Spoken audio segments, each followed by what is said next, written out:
저는 15년 넘게 교회에 다녔습니다. 새벽 기도도 빠지지 않았고 성경도 여러 번 통독했죠. 그런데 솔직히 고백하면 어느 순간부터 제 신앙이 정체되어 있다는 걸 느꼈습니다. 기도에도 감동이 없고 말씀을 읽어도 예전처럼 뜨겁지 않았어요. 그러던 어느 날 교회에 새로 등록한 분을 만났습니다. 신앙생활 1년도 안 된 분이었는데 그분의 눈빛이 달랐습니다.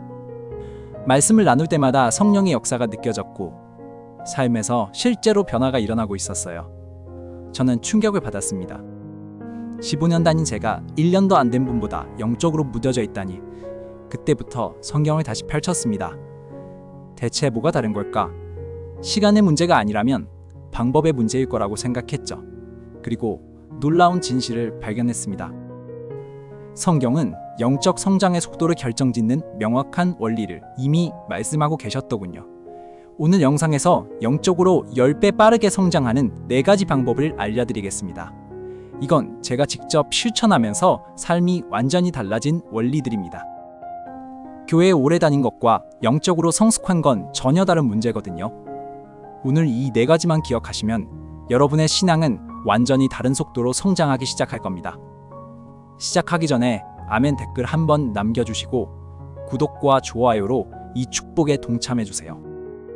하나님의 지혜가 여러분의 삶에 더 풍성하게 임할 거예요. 첫 번째, 읽기만 말고 행하라.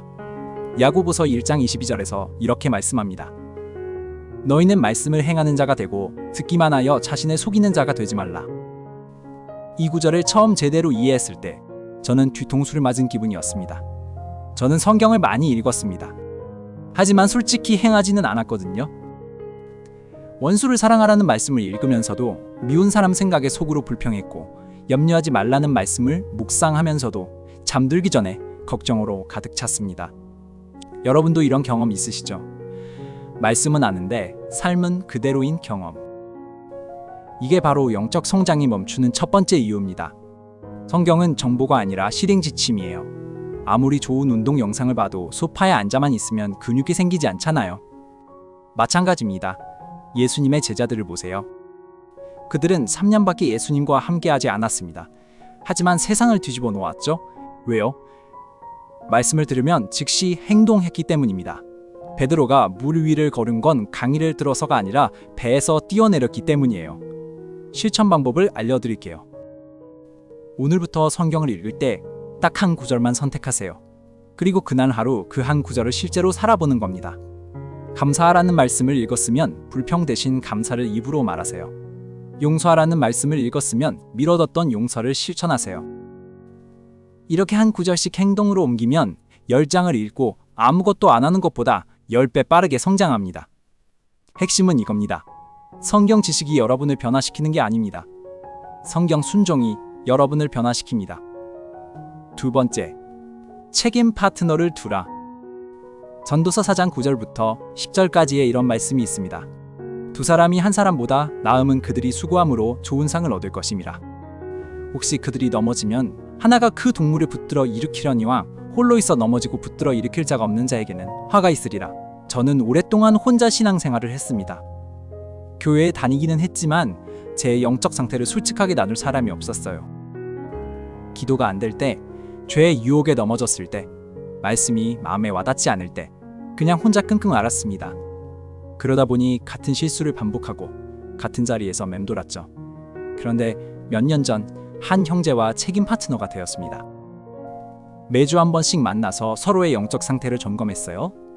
이번 주에 말씀대로 살았는지, 어떤 유혹에 시달렸는지, 기도 응답이 있었는지. 처음에는 솔직해지기가 너무 어려웠습니다. 하지만 그 불편함을 넘어서니까 제 신앙이 급격하게 성장하기 시작했어요. 성경에서 예수님도 제자들을 보내실 때 둘씩 짝지어 보내셨습니다. 마가복음 6장 7절을 보면 12제자를 부르사 둘씩 보내시며라고 기록되어 있어요. 바울도 항상 동역자와 함께했죠. 바나바, 실라, 디모데. 혼자 가는 신앙은 성경적이지 않습니다.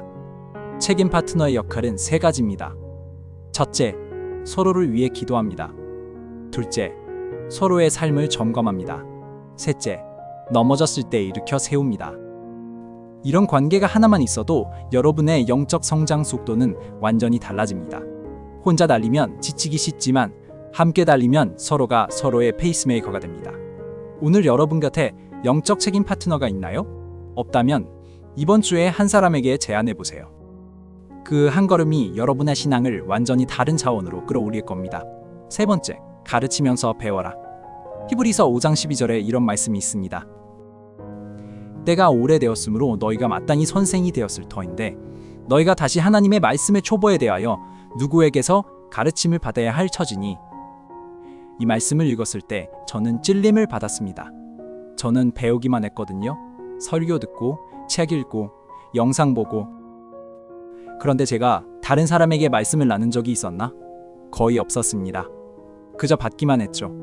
연구에 따르면 사람은 읽은 것의 10%, 들은 것의 20%만 기억합니다. 하지만 가르친 것은 90%를 기억한다고 해요. 이건 영적 영역에서도 마찬가지입니다. 말씀을 다른 사람에게 설명하려면 내가 먼저 제대로 이해해야 합니다.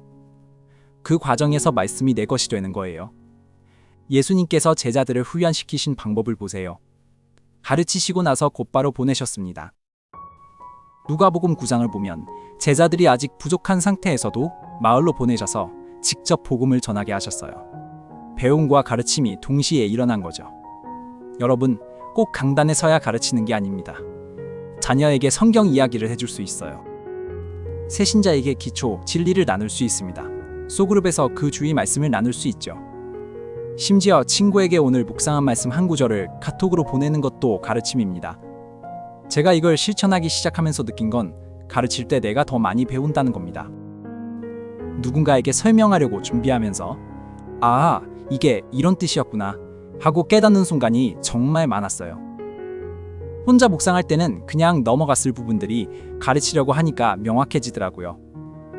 받기만 하는 신앙은 고여있는 물과 같습니다. 흘러야 살아있는 거예요. 오늘부터 받은 말씀을 누군가에게 흘려보내세요. 그게 영적 성장을 가속화하는 비밀입니다. 네 번째, 고난을 성장의 기회로 삼으라. 야고보서 1장 2절부터 4절에 이런 말씀이 있습니다. 내 형제들아, 너희가 여러 가지 시험을 당하거든 온전히 기쁘게 여기라. 이는 너희 믿음의 시련이 인내를 만들어내는 줄 너희가 암이라. 인내를 온전히 이루라. 너희로 온전하고 구비하여 조금도 부족함이 없게 하려 함이라. 솔직히 말씀드릴게요. 저는 이 말씀이 오랫동안 이해가 안 됐습니다. 시험을 기쁘게 여기라고요? 고난을 감사하라고요? 그게 말이 됩니까? 저는 고난이 오면 피하려고만 했습니다. 왜 나한테 이런 일이 생기지? 하나님 어디 계세요? 이런 원망만 했죠. 그런데 제 인생을 돌아보니까 가장 많이 성장한 시기가 언제였는지 아세요? 가장 힘들었던 시기였습니다. 사업이 망했을 때, 건강이 무너졌을 때, 관계가 깨졌을 때, 그때 저는 정말 무릎을 꿇고 기도했어요. 형식적인 기도가 아니라 생존을 위한 기도였죠. 그리고 그때 하나님을 가장 생생하게 경험했습니다. 성경 속 영적 거인들을 보세요. 요셉은 감옥에서 성장했습니다. 다윗은 사울에게 쫓기면서 연단되었죠. 바울은 투옥되어 있을 때 가장 위대한 서신서들을 썼습니다. 고난 없이 성숙한 인물이 성경에 단 한 명도 없어요. 베드로전서 1장 7절에서는 이렇게 말합니다. 너희 믿음의 확실함은 불로 연단하여도 없어질 금보다 더 귀하여 예수 그리스도께서 나타나실 때에 칭찬과 영광과 존귀를 얻게 하려 함이라. 금을 정제하려면 불에 넣어야 합니다. 불순물이 타서 없어지고 순금만 남거든요. 우리의 믿음도 마찬가지입니다. 고난의 불 속에서 가짜 믿음은 타버리고 진짜 믿음만 남습니다. 그러니까 고난이 올 때 이렇게 생각을 바꿔보세요. 이건 나를 망하게 하려는 게 아니라 성장시키려는 거구나. 그 순간 고난은 저주에서 축복으로 바뀝니다. 여러분이 지금 힘든 상황에 있다면 그건 하나님이 여러분을 더 높은 곳으로 올리시려는 증거일 수 있습니다. 고난을 피하는 사람은 평생 영적 유아로 머뭅니다. 고난을 껴안는 사람은 빠르게 영적 장성으로 성숙합니다. 어떤 길을 선택하시겠습니까? 오늘 4가지를 말씀드렸습니다.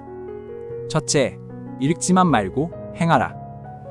둘째, 책임 파트너를 두라. 셋째, 가르치면서 배워라. 넷째, 고난을 성장의 기회로 삼으라. 10년 교인보다 1년 새신자가 더 뜨거운 이유는 시간이 아니라 방법 때문입니다. 오래 앉아 있는 게 중요한 게 아니라 어떻게 살아가느냐가 중요한 거예요. 오늘 말씀드린 4가지 중 단 하나만 제대로 실천해도 여러분의 영적 성장 속도는 완전히 달라질 겁니다. 지금 여러분 자신에게 물어보세요. 나는 말씀을 읽기만 하는가? 행하고 있는가? 나에게 영적 책임 파트너가 있는가?